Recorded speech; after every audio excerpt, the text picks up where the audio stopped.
चलिए एक ऐसी राजा की कहानी सुनते हैं जिसे लगा कि वो अपनी किस्मत खुद लिख सकता है। सवाल तो सदियों पुराना है। क्या किस्मत का लिखा मिटाया जा सकता है? एक राजा ने इसे साबित करने की ठान ली। एक राजा था, बहुत शक्तिशाली।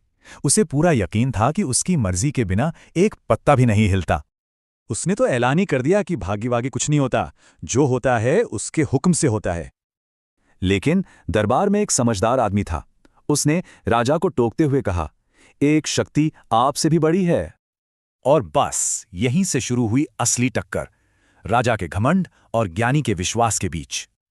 राजा को गुस्सा आ गया। बोला, ठीक है, मैं अपनी बेटी का भविष्य तय करके दिखाऊंगा। तो उसने एक ऐसी चालाक योजना बनाई जिसमें किस्मत की कोई गुंजाइश ही ना हो। प्लान का सबसे बड़ा दांव, राजकुमारों के बीच एक गरीब लड़के को बैठाना, जिससे हाथी कभी नहीं चुनता। समारोह का दिन आया। दरबार राजकुमारों से खचाखच भरा था। राजा मन ही मन मुस्कुरा रहा था।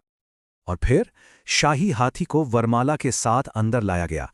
सबकी सांसें थम गईं। हाथी चला और सबसे अमीर राजकुमार के आगे से निकल गया। सबसे सुंदर राजकुमार को भी छोड़ दिया। एक एक कर हाथी सबसे आगे बढ़ता गया। और फिर हाथी रुका, ठीक उसी गरीब लड़के के सामने। राजा की आंखें फटी की फटी रह गईं।